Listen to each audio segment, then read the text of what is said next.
Cette sculpture, je l'avais déjà faite à New York, parmi une série justement qui exprimait comme ça une émotion féminine. Dans mon travail, il y a toujours une recherche de l'humain et de l'émotion justement, et d'arriver à transmettre cette touche de vie, cette source de vie dans un objet inanimé, des fois animé quand c'est mobile.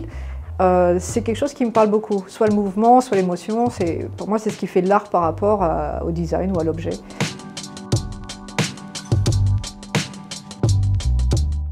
J'ai été contactée par Lionel Galfray, que je connaissais déjà par Monacotech. Et c'est quelqu'un que j'apprécie beaucoup, que j'admire beaucoup.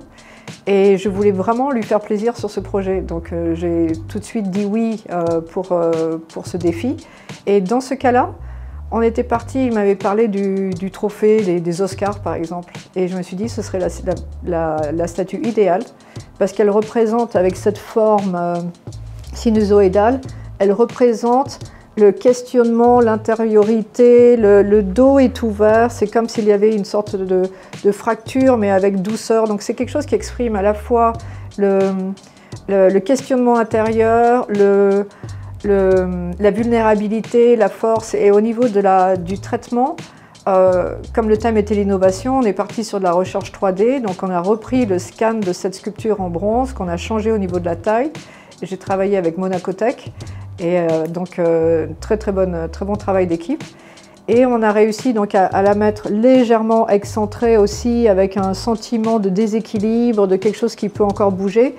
Et je pense que ça exprimait assez bien la situation de se sentir différent par rapport au reste du monde.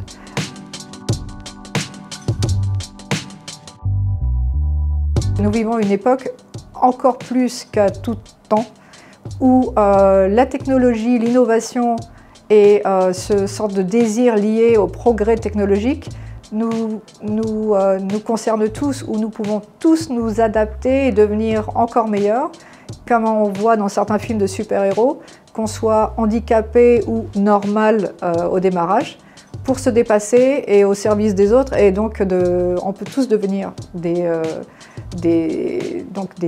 surhumains en partant d'un handicap ou pas. Donc voilà mon message positif d'enthousiasme.